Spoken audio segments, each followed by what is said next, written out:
Pour que vaille, nous devons traverser le grillage et en essayant de traverser ce grillage, ils ont été assassinés, ils ont reçu des balles réelles, comme si c'était des criminels, comme si c'était des terroristes, juste parce qu'ils voulaient un lendemain meilleur.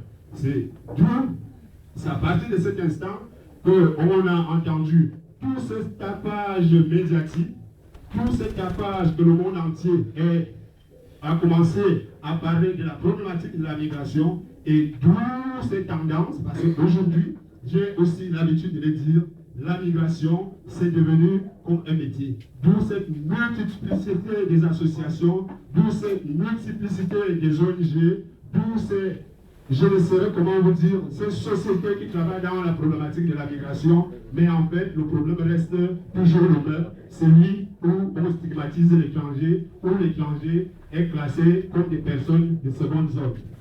Donc, au niveau du Maroc, après 2005, après ces fameux événements, la société civile, tant bien que mal, elle a commencé à interpeller certains migrants. Je prends un exemple de mon frère, pasteur Olivier, qui est dans la salle, pour que ces migrants témoignent de leur vécu.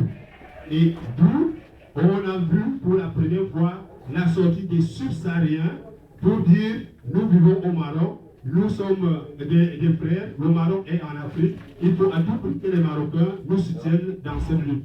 Et aujourd'hui, certes, ça fait 15 ans, sensiblement 15 ans de lutte, que nous sommes dans ce duel, et nous pensons que le forum migration qui va se tenir à Oujda très bientôt sera une occasion en or où les synergies peuvent se développer, c'est-à-dire la coordination des sans-papiers ici en Europe, en France, à Bruxelles.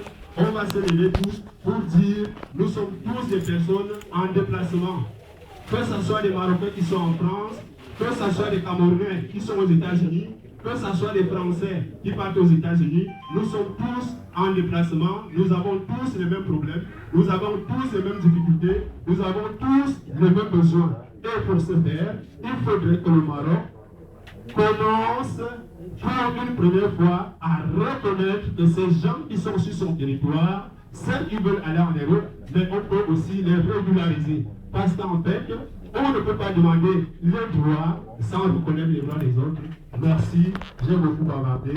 Je vous remercie. Merci de la réponse.